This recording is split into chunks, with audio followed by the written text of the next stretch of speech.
Hello and welcome to episode number 274 of the Board Game Barrage podcast, being recorded live late at night in Los Angeles and Las Vegas and very early in South Africa.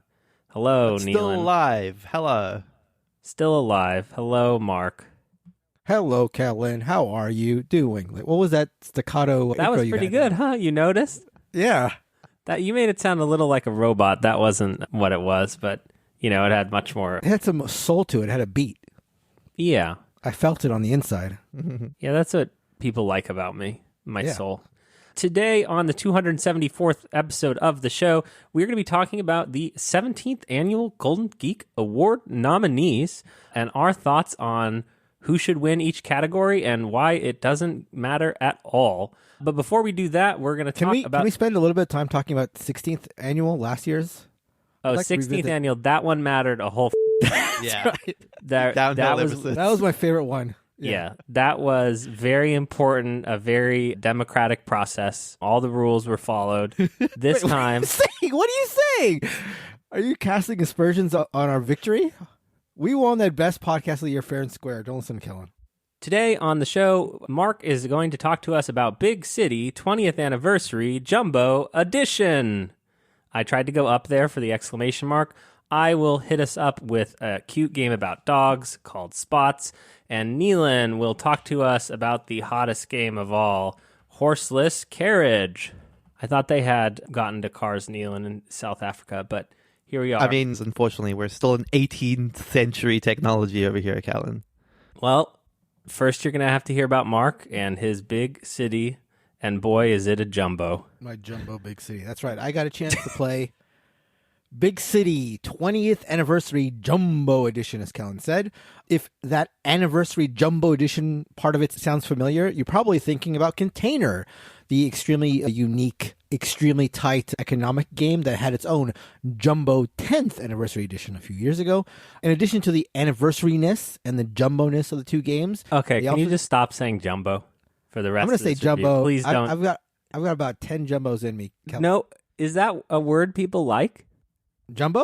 Jumbo? Jumbo. It's fun to say.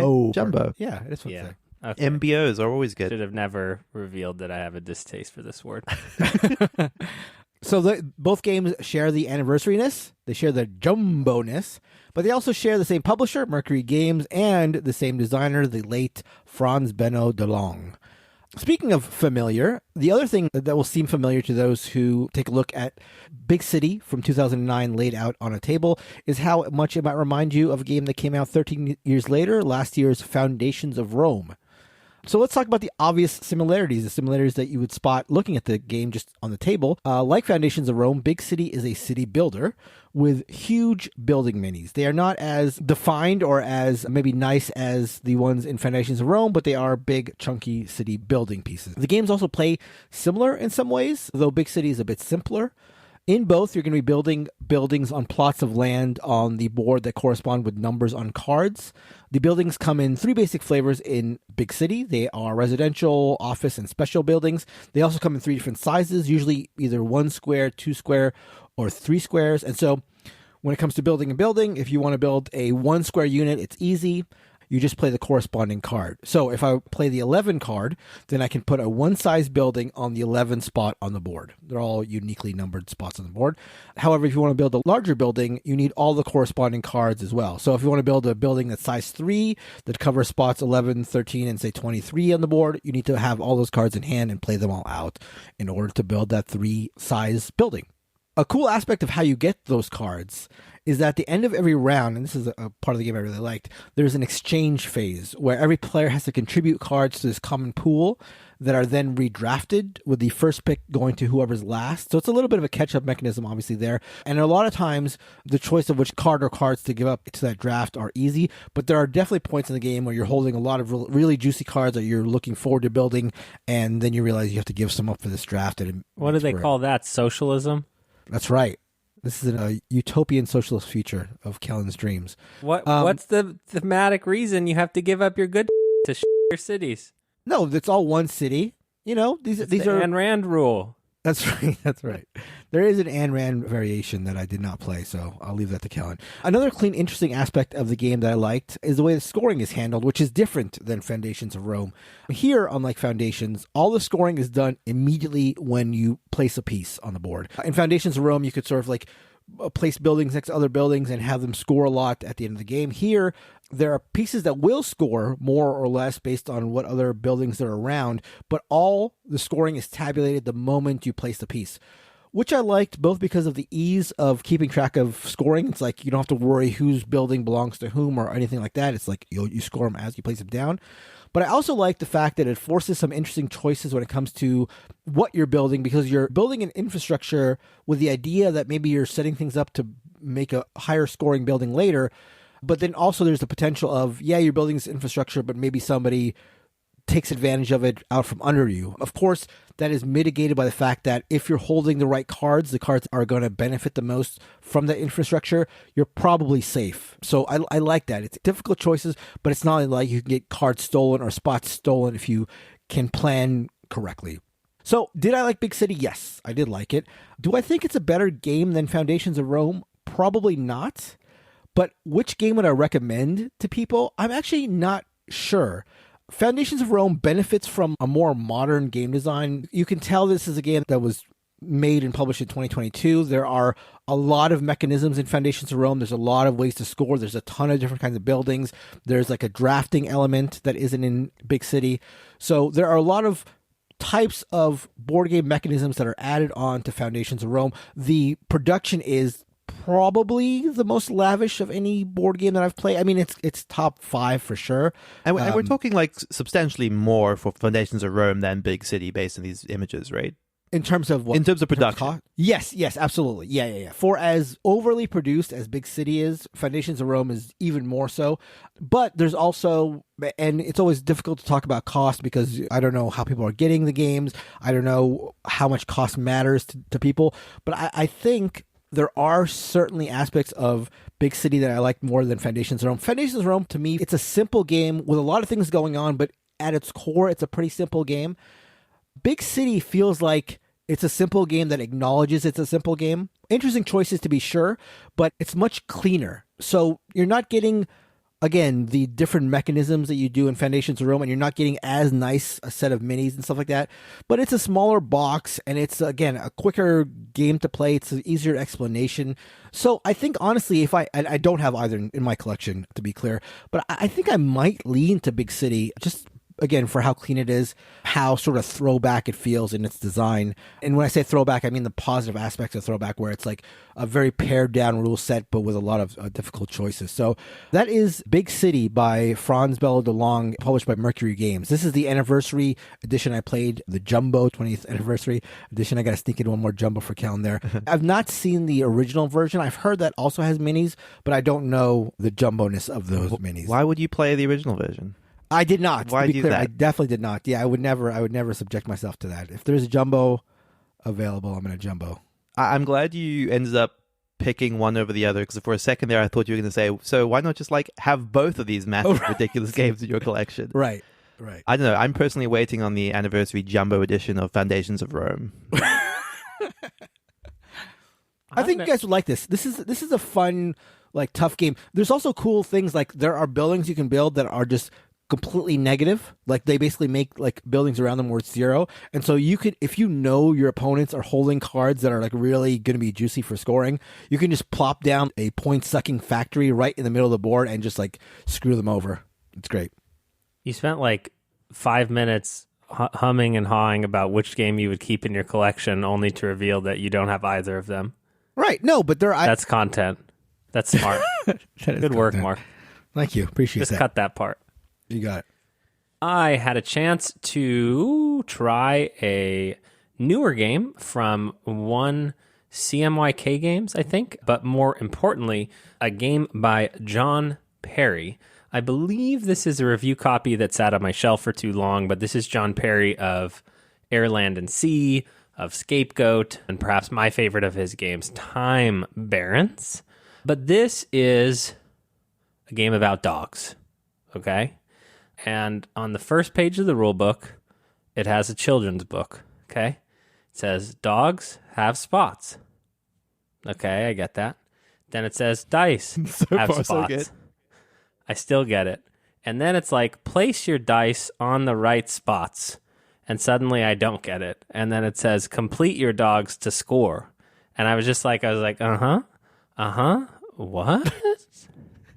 Anyway, this game is adorable. If you haven't seen it, you should look at the cards. They are a bunch of dogs with spots with holes in them to place dice. This game has lots and lots of dice. It is a dice rolling, push your luck game where when you can't place the dice on your little dog cards, and all the dogs have names, you have to put those dice in the doghouse. And if your doghouse ever exceeds 7, you bust, and all of your cards that have not been locked in, that have not been scored, will wipe off the board, and you have to start over. Each game will have 6 different tricks. Again, I don't know that I would have called these tricks, given what we know and what tricks mean, both in the board game parlance and in the real world parlance. Tricks are something a does for Money Tricks are for kids. or candy. or cocaine. Yeah, depending What are we talking about now? which version of the show you saw. And what makes the game perhaps interesting is that each game you have a different set of 6 tricks that you can do, and you are drafting them. So once you use one of the tricks, the next player will have less options as to which tricks they can use. For instance, the run trick is roll 3 dice. Okay, so you roll those 3 dice. You must be able to place all of them. If you cannot, they go in your doghouse. Again, if you bust. And then the card says, then you may roll 1 die. Repeat this as many times as you want. And so you're sort of having some optionality in the actions. There are also treats, which allow you to re-roll all your dice, but you cannot place dice and then use a treat to re-roll. You must re-roll all of them. Again, my dog did not like these things being called treats, because every time you said treat, about quarter of the way through the game, Christina told me we could not refer to these as treats anymore, and they became wilds. Have you guys ever seen a dumb movie that's smart, that's actually smart? Like, let's see, like The Hangover, right? And maybe you won't agree with my movie. It's like, it's a dumb movie, but it's smart. Okay? Yeah. You familiar, Mark? Sure. I get it. I don't know if I agree with The Hangover. I Well, get that says I you get have the terrible premise. taste. I get the premise. I think that Spots is delightful, but I also think that Spots is pretty dumb. It is like that dice game that you get out and you're like, oh my God, this is going to be fun and cute. And then you're like, my God, why did these publishers produce this game? Except this is designed by a designer who's actually thought through the whole thing, and it's fun. It is totally delightful. Each dog has a name, and Christina, of course, is telling me about the dogs, showing, blah, blah, blah. Every time she scored them, she's telling me their names and showing me them. And I'm just like, I don't really care, but the dogs are cute. I really enjoyed this. I think that there is some longevity here. But again, it's like at that perfect weight of dumbness. And I don't know how else to describe it. Spots. I think you'd both dig it. It doesn't overstay its welcome. It is a race to score 6 dogs. As soon as you do that, the game ends.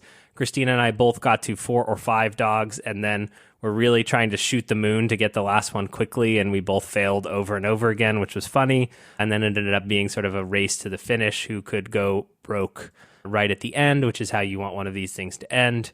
I'm excited to play more. Yeah, that sounds fun. I think that weight of like dumb push your luck game is something I appreciate a lot. So that's awesome. And it's saying 25 to 30 minutes on the BGG page. I assume that's pretty accurate. Sounds like it. I think so. I'm not exactly sure how that would do at 4 players versus 2. But there is, like, the element of interaction in how you draft, especially at 2, did come up where I was starting to draft stuff just to with Christina rather than drafting exactly what I wanted. So it has the right level of decision making. It's got funny card art. It's got a lot of dice. The one spot is bigger than a normal pip on a dice, and they also use that as a dog's butt. So there's a single card with just a 1 die on it. How dare you make me look at that card? I think the dog's name is Bert. That is Spots, a John Perry game, one that I think is getting a decent bit of buzz. Again, the whole production is lovely, and it just works. I mean, you're just overjoyed at it happening and not being just a complete bust. I'm bust. That's a joke there. It's like a. You're welcome. It's all planned, Mark. I'm looking at the reviews on BGG for spots, and they're pretty positive. It's a 7.1 on BGG, but the single one rating that I see, there's a person who left it a 1 rating, and their name is Rex Border Collie, of all usernames. Of all people to rate it a 1. Yeah, I know. Going after your own. That's a shame. It's dog eat dog world. In that case. Good one, Neil. Yeah, Neeland wins. That is Spots, a very cute push your luck game with a stunning production. And thank you again for the review copy of Spots. Neelan, you played a proper game. I played a game that I was a little bit reluctant to play. I won't lie. We had an opportunity to play this at Dice Tower West, and the time never seemed right to play Horseless Carriage. This is the latest game by Jeroen Domen and Joris Viersinger, who you may recognize or may not as the duo who make up Splatterspellen. Can I just say, I don't know if your pronunciation of their names was accurate, but it sounded lovely. Oh, thank you. You say things with enough confidence that everyone believes you're pronouncing them correctly. That's exactly it. That's what our whole show's based on. Yeah, so this is the latest Splotter game, which, if you're a fan of their previous games like Food Chain Magnate or The Great Zimbabwe, Bus, it's my personal favorite, then you know that these are sort of widely anticipated and tend to come out very infrequently. So, Horseless Carriage is a very, very heavy game, as is somewhat traditional with Splotter games, where the premise is that you are someone in the, I guess, early 19th century setting up the industry for what will become motorized vehicles, cars, horseless carriages. And the way that works is you are effectively designing your factory floor space at regular intervals. The large chunk of this game, I would say, what makes up probably 80% of your processes, 80% of what is going to be occupying your mind is designing your factory floor, which is effectively a very large, intricate tile puzzle. You start with an empty area of factory space, and you're going to start by putting down your assembly line. Your assembly line, which is indicating how many of a specific type of horseless carriage you're able to produce. Then, to each of the 4 sides of the assembly line, you're going to be attaching parts of your carriage. So, for example, there's an A side, a B side, a C side, and a D side. And then let's say your engine might only want to attach to the A side of your horseless carriage. As long as there is a connected chain which leads to your assembly line and to your engine, and you put a little marker next to your engine, you now are producing carriages that have engines, which is a good start. You might also at some later point want to have doors, but the doors need to be connected to the D side of your assembly line. So connected by some sort of chain of the same color, you have your door connected to your horseless carriage. You're now producing a horseless carriage that has doors on it. Now, crucially, each of these parts corresponds to one of 5 different technology types, whether that's like safety, design, etc., which are going to be color coded. So safety might be purple, reliability, say, might be blue. And the reason that this is important is that in any given round of the game, which represents, I think, roughly a year of time, 2 of these aspects are going to be in vogue with the populace. In other words, 2 of these aspects are going to be governing what is effectively a sales chart, which makes up the main shared board of the game. So unlike something like a food chain magnate, where this represents an actual geographical location, in Horseless Carriage it's a little bit more abstract. It kind of represents this logistical chart. So one axis is design, and if you have carriages that say have 0, 1, 2, or 3 design, then as you move further up that axis, you're able to sell to the people that want 0, 1, 2 design on their carriages. The other axis is the other aspect that's in vogue this year, which might be safety, for example. So, just to summarize all this, let's say, for example, that you had someone that wants to buy a carriage in the top right corner of this chart. That means they're looking for what is currently the maximum amount of safety, currently the maximum amount of design. And in order to satisfy that customer, you must have built out your factory floor so you have enough parts that contribute safety and enough parts that contribute design to your assembly line puzzle.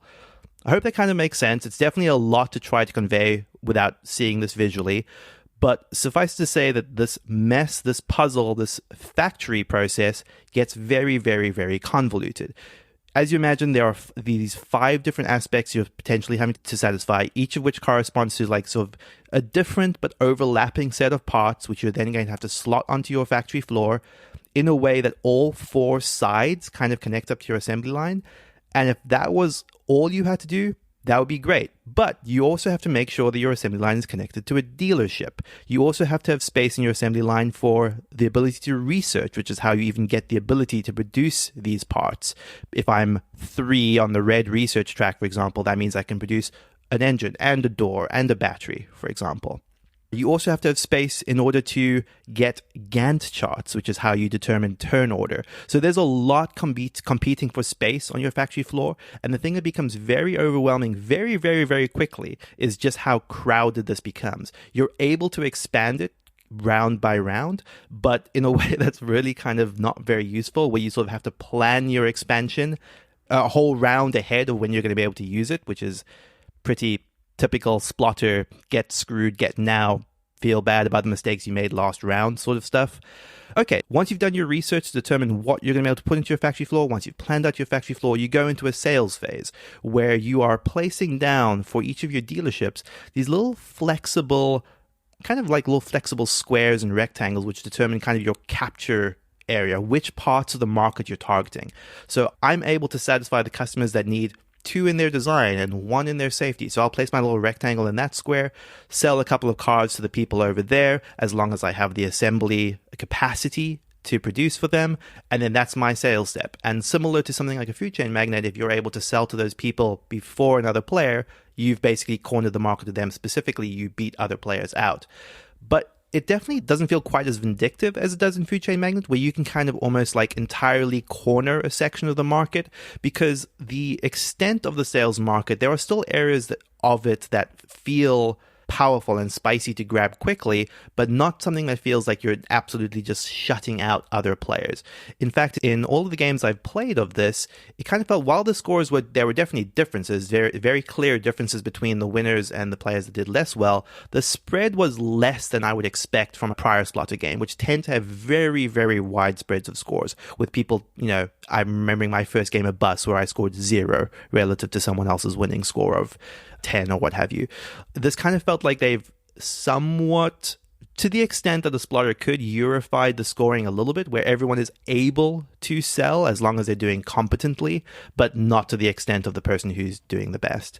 There's a couple of systems here that I kind of want to get into because I think they get to the heart of my criticisms of Horseless Carriage. There is a track called the engineering track, where if you don't actually have the research to put a part onto your board, but you're the highest on the engineering track, you're able to utilize the research of all the other players at the table. Similarly, if you're second on the engineering track, you can utilize research as long as 2 players have reached it, and so on. So depending on how high you are on this track, the more easily you're able to use other players' research. I kind of found this one of those aspects of the game that kind of dictated a lot of the flow of the game, because you're simply not able to keep up with all of the research all of the time unless you really, really focus solely on research, which probably wouldn't be super advisable. So what that ultimately means is you have turns where you're dictating your turn order around being the first on the engineering track at exactly the optimal time in order to catch up on all the research that you're behind on, which plays into the second aspect, which is this Gantt track system, this turn order system, where you are bidding specified resources, these Gantt tracks, in order to specify your turn order, which typically means you're going to be taking first spot on the engineering track. And I kind of find in all of my players that specific mechanic of finding the optimal time to switch turn order was just too powerful. Doing it too early, spending your Gantt tracks too early, finding the wrong time to do it was way too punishing in a way that made it really, really hard to catch up on research later. And then kind of there's a little bit of a mathy problem of like, if I do it now, this person will have enough to take it from me 2 turns from now, in a way that just kind of felt like it was degenerating the game. because your ability to build out your factory floor is everything. If you get to a point at some point, let's say on round 4 or 5, where you need to be able to sell a certain type of car, and the minimum specs of these cars are going up higher and higher round by round, and you're simply not able to, you just can't sell to anyone on the board. And that is very, very punishing, as you might expect from these sorts of games, but in a way that hinged around one mechanic, which was, again, largely disconnected what I thought was the meat of the puzzle, which was this kind of insane but really quite satisfying when you grab your teeth around it tile puzzle. I would say that on the whole, this kind of like threads what I think is my largest problem with Horseless Carriage, which it is a fun selection of systems that don't really seem to cohere as much as I would love them to. The factory building is lovely. The idea of the logistical sales map is lovely. The idea of the sort of the research and the engineering component is fine. It would make sense in another game, but taken together, I kind of feel they meld into something that just doesn't feel like it coheres. Do you think that there is a person to whom Horseless Carriage would be like perfect? Can you envision a person who is maybe like either a Splendor fan of a certain type or a Euro fan of a certain? Because this feels, like you said, a little bit more Euro-y than most Splendor games, although obviously quite unique. Yeah, I do want to emphasize that. Like, it's still incredibly unique. And this is the thing that I think is endlessly appealing about their games, and kind of why, more so than ever, I'm now invested to try to just play most of their backlog as much as I can, at least. It doesn't feel like anything I've ever played. The reason I returned to it, despite what felt like a middling first game for me, was I just was stunned at how unique it felt. Like, in the realm of tile laying games, this is by far the heaviest, the one that most agonizingly had me just like regretting every decision I had made prior. I will emphasize in that regard, though, large proportions of this game are you just heads down simultaneously staring at your puzzle while everyone else is trying to anguish over it as well. So bear that in mind. It ends up being a 3 to 4 hour long game. But in terms of like who this is for, look, I think if you have a history with Splendor games where you've enjoyed what their output is, there is something that is unique about this that is worth trying. Would I go out of my way to get it? No. I mean, look, this is going to sound a little bit like a double-edged criticism, which is to say that it's my least favorite Splendor game of the 4 I've played, but I really love the other 3. So, make that as what you will, I suppose. I do want to mention really quickly just some issues which might be worth maybe steering clear of this first print run if you're at all interested in this. There were a lot of production and print issues, I would say, like a lot of misprints in this first run. And then also, honestly, there's just a whole lot of just like awkwardness with the way that these components work together on this logistical chart as you're trying to pull these like flimsy frames off of the board, and you're honestly messing up the board more often than not as you're trying to do that. I'm not sure that that's going to get resolved in future print runs necessarily, but at the very least, the massive print issues might be like there are whole sections of chips that are just printed completely wrong, which is a bit of a bummer. But yeah, I think, I hate to invoke the cliche, but if you are someone that has had a lot of joy experiencing Splendor games, then I certainly would encourage trying this, but it's definitely a really big ask. And I think that the idea that you'd be able to get this to the table without having a dedicated group of people that know what they're getting into for a huge length of time is definitely a big ask. But that is Horseless Carriage by Splatterspellen. Any game that adds a mechanism related to Gantt charts, which I assume is what it's referencing, can right off. Yeah. You know what this is, Neelan, right? Yeah. For scheduling and stuff. Yeah. Yep. This is what all the project managers at work bother you about. Exactly. Waterfalling and you say, this is why I'm not a project manager. This is your job. I don't want to see the chart. Show it to me on a calendar on iCal. All right. So we are going to jump right into the episode today where we go through the 17th annual Golden Geek Award nominees and tell you which games are worth your time, which ones aren't, what we think is going to win, and that's it. That's what we're going to do.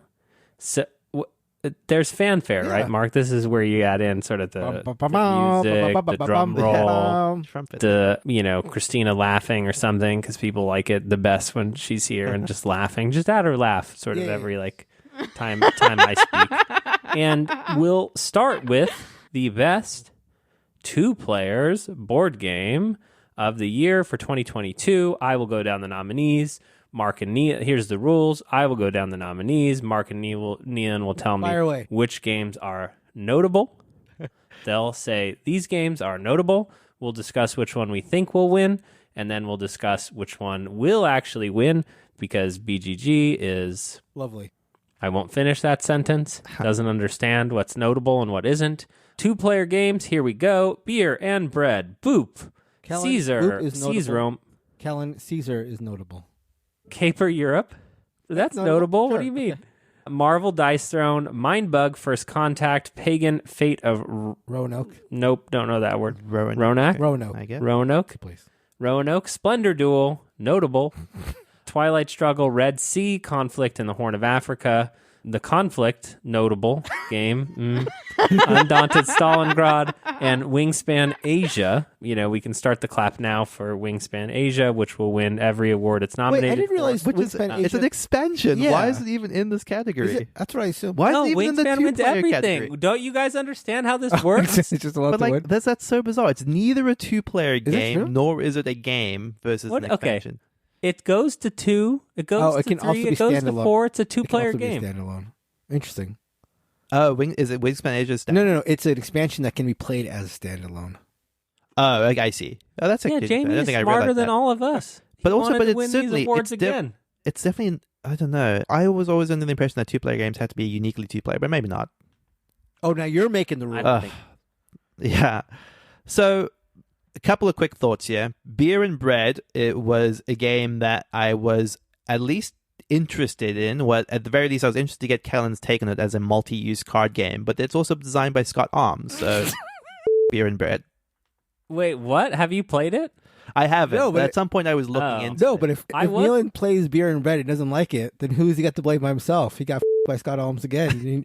He knew it going exactly. I was excited about this game, but I didn't know who it was designed by. Well, now you know. I've saved you. It's Like, very, very adorable. it is. Good It's thing. quite a nice theme, and I do like how it at least seems mechanically based on the description. But yes, Yeah.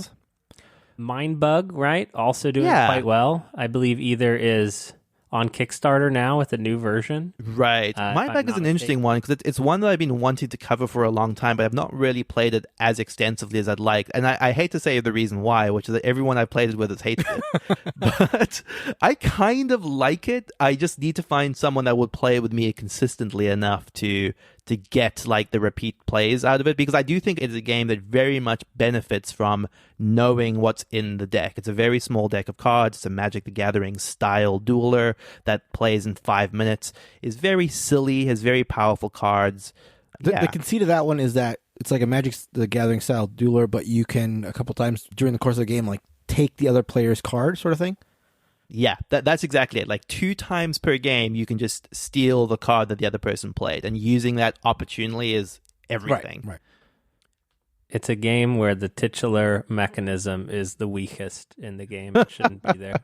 Of these, I've played Boop, which is actually available on BGA, and I liked it quite a bit. Its theme is pasted on sort of thing about cats and kittens and stuff like that. But at its core, it's like a sort of throwbacky abstract game that I quite liked.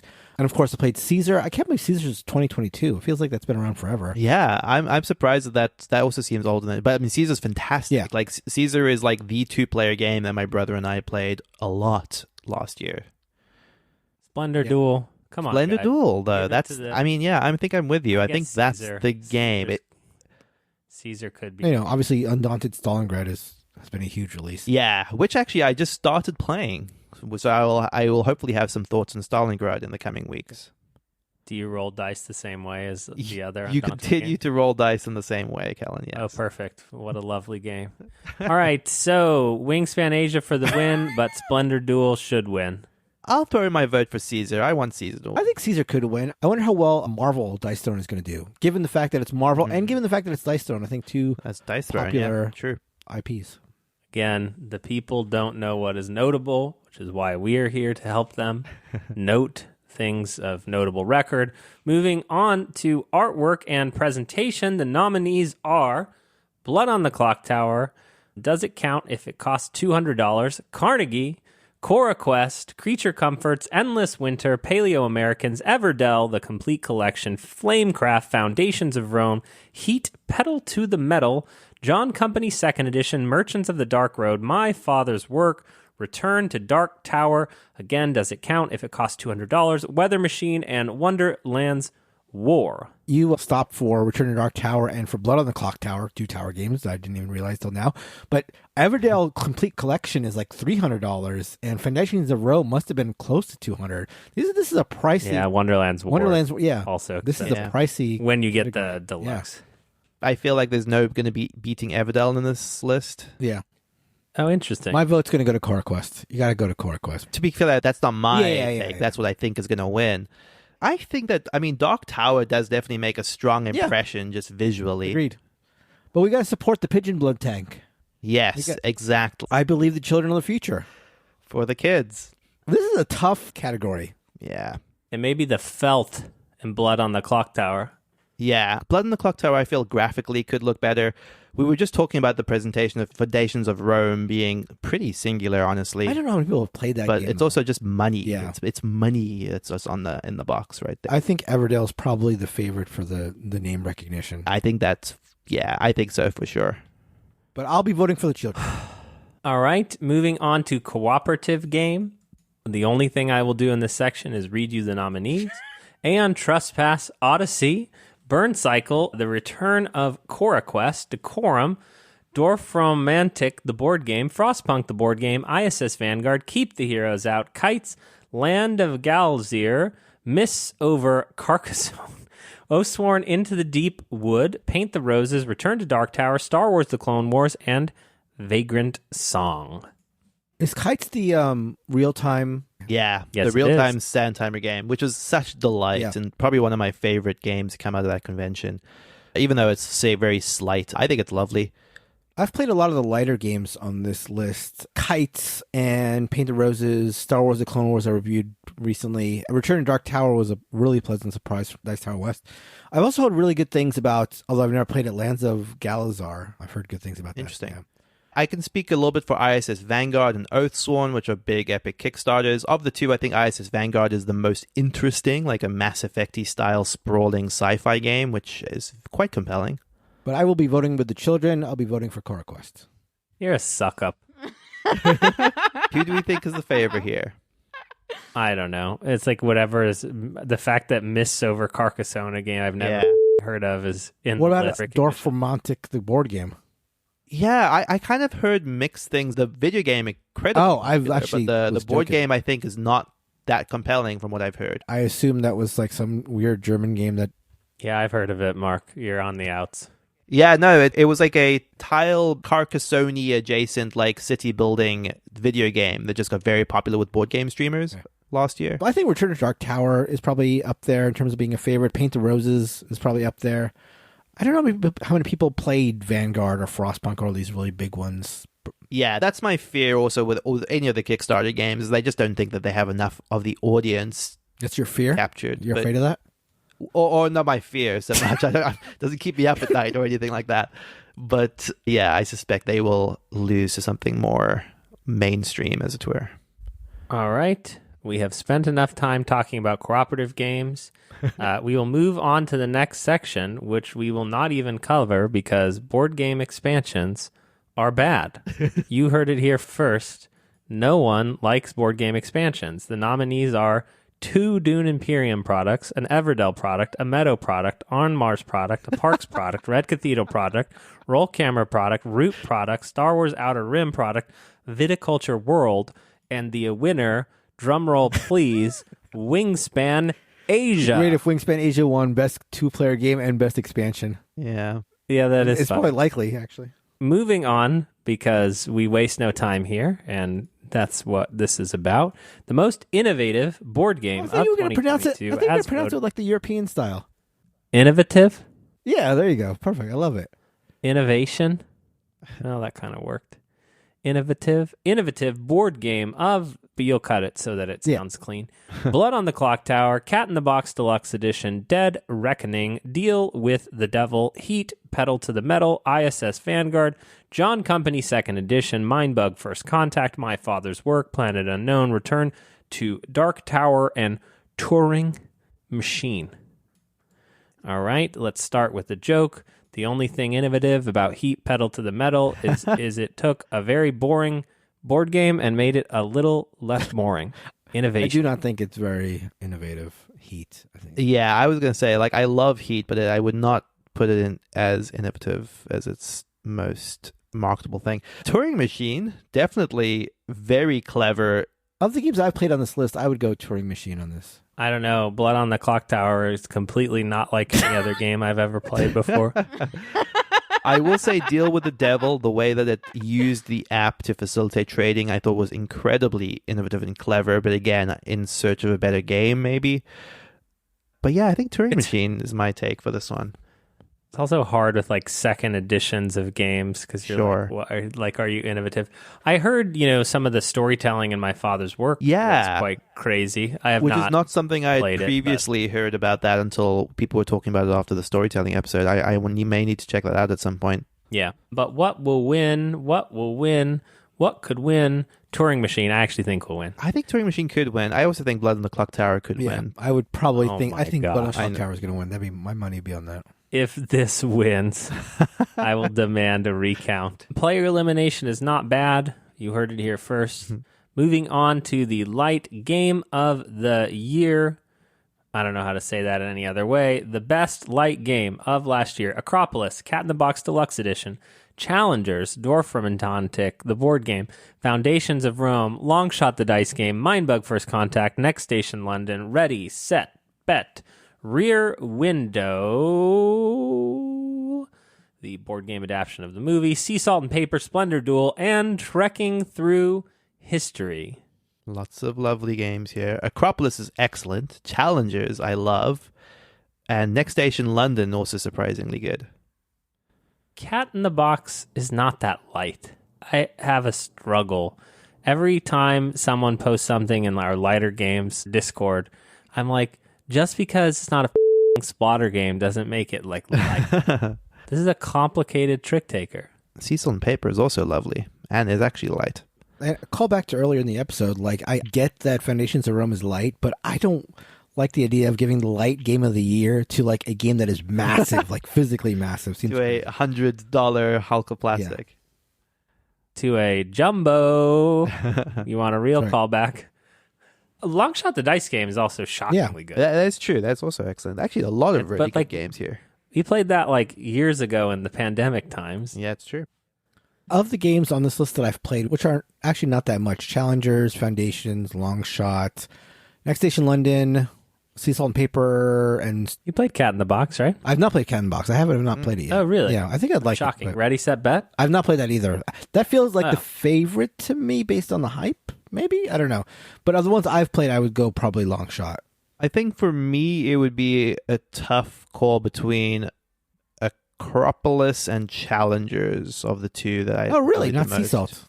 I thought you were... A Sea Salt would definitely be in that Up third there. spot. Yeah. Well, though Splendor Duel is right there as well. Gosh. I always get, again, like, dumb. Is it the best game that is light? Or is it the like it's like Best representation some of of these lightness. The best at being light or the best That's light right. game. Yeah, because I think Acropolis is really good. Yeah. I think that Longshot the Dice game is quite good. I think that Sea Salt and Paper is awesome. And I would probably give it to Splendor Duel myself. But here we are.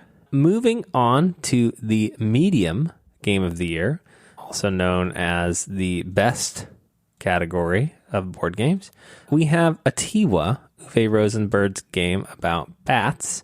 Blood on the Clocktower against Clank Catacombs, First Rat, Flamecraft, The Guild of Merchant Explorers, Heat, Pedal to the Metal, Lacrimosa, Libertalia, Winds of Gale Crest, Mosaic, Story of Civilization, Planet Unknown, and Wonderland's War. I'm telling you, if Wonderland's War and Blood on the Clocktower medium gangs, what the are we doing? Where is Cat in the Box? Why is it in like Goatya? I was pretty underwhelmed by Atiwa. We opted not to cover it eventually. Well, I had hoped to play more of it, but yeah, I was disappointed in Atiwa. I won so handily in my first game of Atiwa against 2 full tables of people that, wow. I mean, this is maybe a heavy game, and that's why I probably won it. I'm most upset actually looking at Mosaic on this list that I've still not played my copy of it, which is a game that I was quite excited to acquire and have not gotten around to playing yet. Libertalia, also medium? Yeah, I think that's fair. Yeah. Yeah, Libertalia is fairly accessible. I wouldn't call that heavy. No, I would say light. Oh, okay. Oh, yeah, okay, sure. I could buy that even. I know Kellen's going to hate me for it, but I think Heat is my winner for this category. I think Heat probably I could is not the favorite be on this. more underwhelmed. I probably could be if Blood on the Clocktower won. No, I'm just kidding. I guess, yeah, sorry. No, actually, I would say Blood on the Clocktower takes it for me.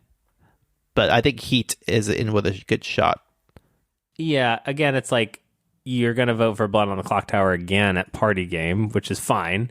But then suddenly I get what you're weird saying. Yeah, overlap. in terms of the category, yes, totally. In terms of picking a game on this list, Blood on the Clocktower. In terms of best medium game, Heat pedal to the metal. Yeah. I think Wonderland's War is good. No issue with it being included here. I've wanted to try First Rat. That's about it. Oh, and the Clank one. I want to play Lacrimosa. Yeah, I kind of thought Lacrimosa was more of a heavy game based on what I'd seen of it. It seemed quite a sprawl, but who can say what counts as medium? I was really excited for that one, and I was worried it was going to do like a Newton for me, which is a game that I was excited for that ended up underwhelming, but I've heard really good things about it, so I'm excited. Yeah, for it. same. Heavy Game of the Year. Aeon Trespass Odyssey, Carnegie, Dead Reckoning, Endless Winter, Paleo Americans, Great Western Trail, Argentina, John Company, 2nd Edition, Marrakesh, Revive, Tiltium. I can't remember how you say that. Tiltium? Tilatum? I can't remember. Tilatum. I've never had to say it. I never will say it again. Wayfarers of the South Tigris, Weather Machine, and Woodcraft.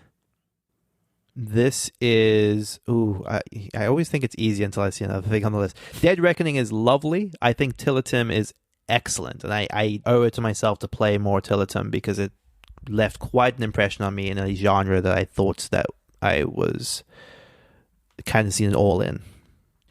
I've got Woodcraft sitting in my games to play, so I'm yet to play that.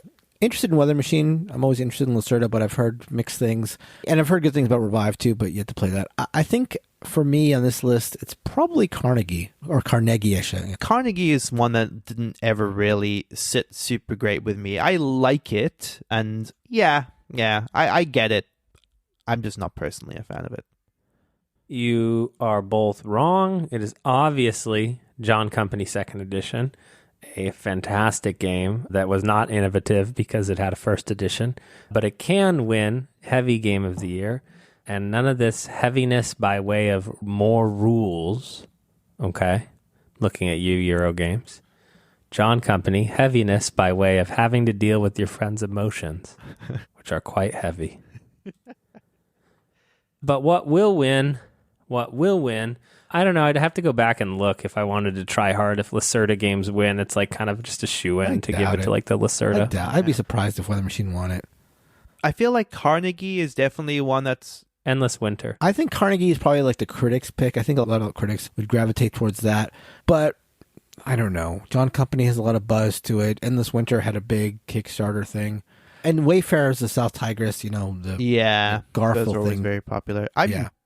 Argentina, Great Western Trail. Argentina probably also has a fair tough one to host call. of supporters. Yeah, tough one to call.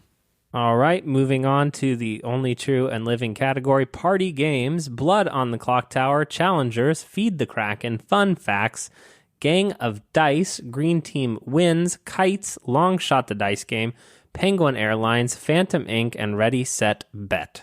A lot of good ones here. Yeah, what the is Penguin Airlines? Yeah, Okay. that's the one I immediately looked up myself. If not for this game, I would have played every game on the list, really? and I would have felt finally eligible to voice something. But Penguin Airlines, a fun team game about pilot penguins, is standing in my way. It's actually cute. That does look cute. It kind of looks like Baby's first Captain Sonar. Oh, that's nice. I mean, unless I'm misreading what I'm looking at here. No, I do. Yeah, I see that. Cover is nicer than Sonar. I want looks to adorable. try this. Yeah, we got to try get This is going to win. Yeah, definitely. I think it would be impossible for Blood on the Clocktower to lose this category. Yeah, I think you're probably right. Yes. Oh, And that's actually even just based on everything else in the list. Yes, I think it's Blood on the Clocktower. I mean, Ready, Set, Bet could do it too. I wouldn't be surprised if that won. Sure. Just on like the sheer volume Yeah. of voters. Yeah. I definitely want more people to play Feed the Kraken, which is definitely an iteration of the Resistance genre of social deduction, but So is very Blood refreshing. on the Clocktower. Come on. Oh, no, Totally. Okay. I wouldn't say Blood on the Clocktower is an iteration of Resistance. I just mean that, like, all I'm saying with Feed the Kraken, like, despite that, still very refreshing in a way that very much surprised me. Yeah. I'm also very happy to see fun facts on this list. I really enjoyed our play of it at Oh, yeah, that's true. Shucks. Yeah, that's excellent. I like a lot of these. Yeah. Gang of Yeah. Dice is fun. Yeah, Green Team Wins is fun. great. Kites is fun. Longshot Dice Game is fun. Phantomique is fine. Challengers, right? It's not for Yeah, me, but I've Challengers- seen so many people Definitely. love it that, like, it works.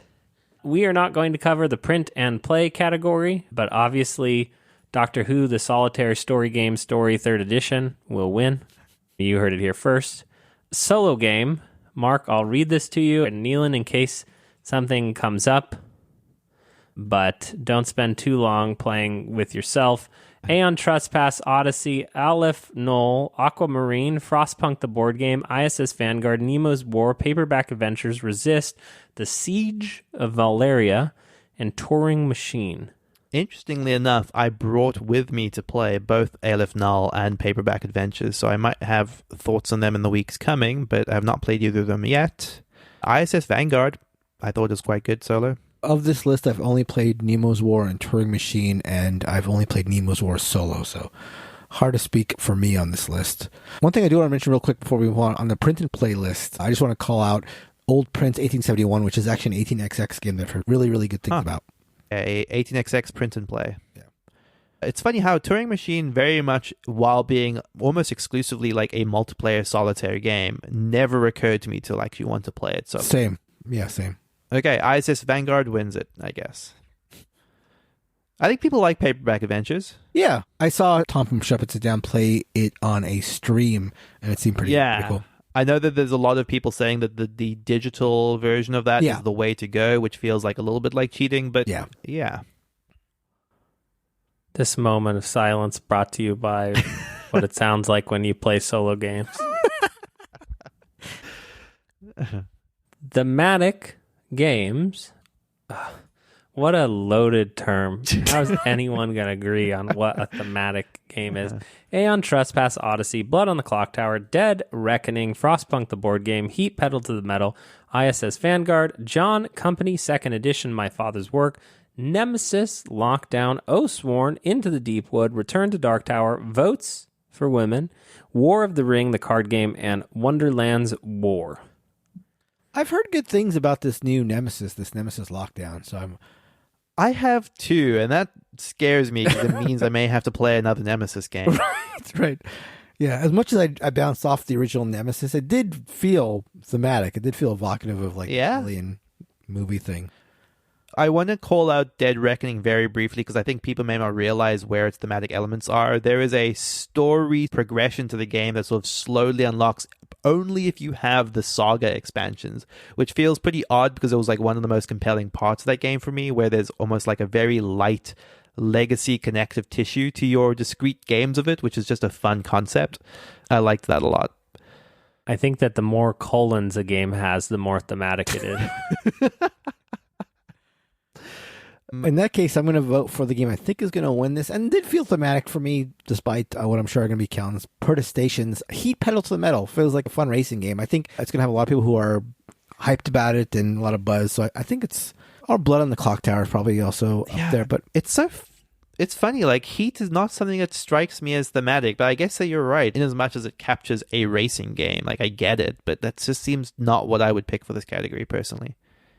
Well, it's also like. And then you go to Blood on the Clocktower, which like the theme is like made by the players participating. So it's like not, and then you look at like Wonderland's War, which is just like dripping with crazy artwork and evoking a weird theme. It's like all over the place with this category. Yeah. Again, that's why you just vote for Oathsworn Into the Deepwood. It has 1 colon, but could probably have another somewhere deep in there.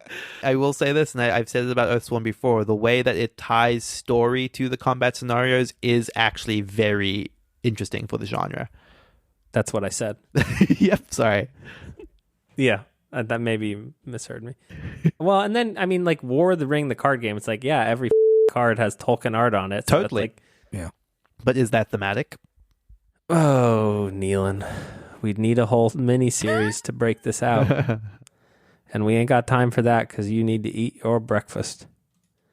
The war game category, Mark, any thoughts? No, I've only played a couple of these. Caesar, which you guys have played. Successors, I really want to play. I have a copy of it. I've yet to play that one.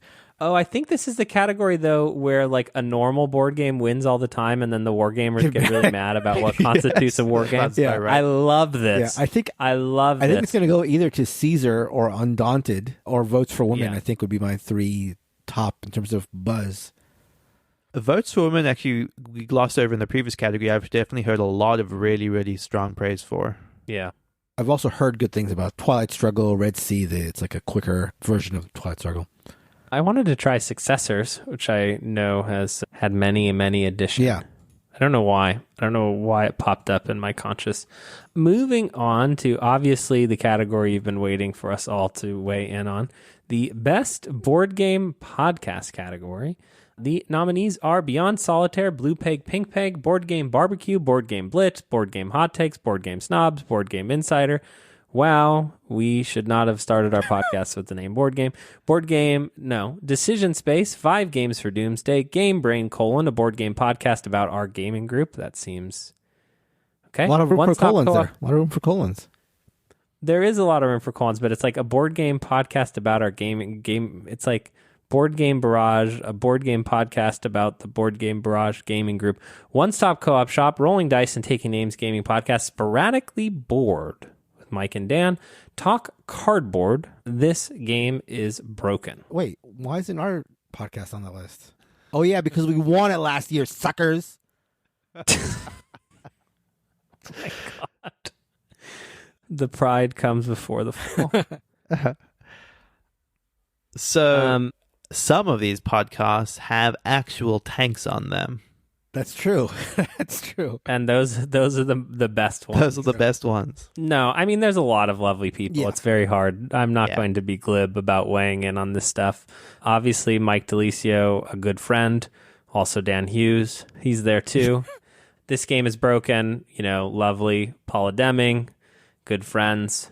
5 Games from Doomsday. Big fan of Ben's. Even the ones that I haven't really listened to very often, I heard good things about. One Stop Co-op Shop I haven't listened to because, as the title indicates, mainly talks about co-ops, but I've heard really good things about it. Also, again, a type of game that I historically haven't played a lot, but am getting more interested in. Beyond Solitaire is a podcast I haven't really listened to very much because they focus on solitaire games, but I've heard nothing but good things about them. So, and also, any podcast that we've been on also has to get a shout out, right? Absolutely. You've been on Board Game Snobs. Yep, Board Game Snobs we've been on. We've been on 5 Games for Doomsday. We've been on Sporadically Bored. Yeah. And, heard really good things about Decision Space and talk with the Board Game Hot Takes people. So there's a lot of good... Oh, and Ambi on Board Game Blitz, of course. Yeah. It's like the longer you go, and we're like old now, right, Mark? Yeah. We're old folks. The more you know the people behind it, so it gets harder to critique them. So never get to know board game designers or publishers. I will say... That is a lesson. I will say, as the reigning champions, I feel like if one of these folks wanted a little bit of a bump over the next couple What would of they weeks, have to do, Mark? The back scratch you to back scratch them? maybe you send us a little something. We could, no, but I'm just kidding. No, but they could have us on their shows. I could talk solitaire. I could do a board game barbecue. What's the IRS gift limit contribution? I think the IRS isn't alerted if it's under 10,000. So any gifts like in the 9,000 range, I'll take that. And if it's like a 3-way gift, right, that goes up to near 30. Exactly. And the last category, the best board game app, Clever Forever. the name. We got to love it. vote for it. Everdell, The Grizzled, Armistice Digital, Hero Realms, Llama by Reiner Knizia, Maglev Metro, Role Player, and Wings of Glory. I love the idea that the know. app is actually just called Llama by Reiner Knizia. I hope that's true. Yeah, that was hilarious. Totally aligned. But Clever Forever has a really good name. Yes. I have not played Clever Forever yet, which I always seem to be a year behind on the clever genre. Well, as long as they kept that laugh, that's all we wanted. Yeah, exactly. Yeah, I've not played any of these as apps, so I guess it's hard to say, but the clever app's pretty universal in terms of like how they're implemented, so I can't see them having messed up for Clever Forever. And it's a pretty good app. Only one of these games shouts out Reiner Knizia in the title, so I have to go with Llama by Reiner Knizia. Yeah, but Llama is it's like Uno, and who wants to play like Uno on an iPhone? But it's Llama by Reiner Knizia, I designed by Reiner Knizia, so it's like... I understand. I love it. Okay. All right. Well, Everdell will probably win. Of course. Wingspan and Everdell all the way down. I want to look into the Grizzled. I didn't realize the Grizzled had its own app now. That also seems weird to me, but I haven't looked into it, so... that's like a limited communication co-op. Yeah. Yeah, I guess this seems like it's maybe a solo version of it based on my very, very, very quick skimming, but who can say? Interesting. If that was in the Wargame category, I would have voted for it. That is going to do it for our take on the Golden Geek nominees. Of course, let us know what you think should win each category and why it's Wingspan Asia. Thank you for listening to this show here on your podcast feeds or wherever it is you happen to be listening to it. We are still the reigning Golden Geek champions. And yes, this episode was only intended for us to retell you that in as many ways as we possibly could. Thank you to Heart Society for their song. It's called What's on Your Mind, Kid. It's from their album Wake the Queens. You may not be able to find them on Google anymore, but you can on 274 episodes of this podcast, which will preserve that for all time and all eternity.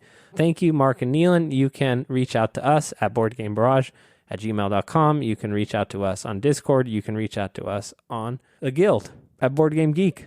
You can tell us how wrong we are. You can tell us how wrong Mark is. You can tell us how wrong Neelan is. And you can say hello to me. Thank you and good night. Board Game Barrage. Bye-bye, Board Game Barrage. Whoever wins Podcast of the Year is going to have to take the medal out of my cold, dead hand.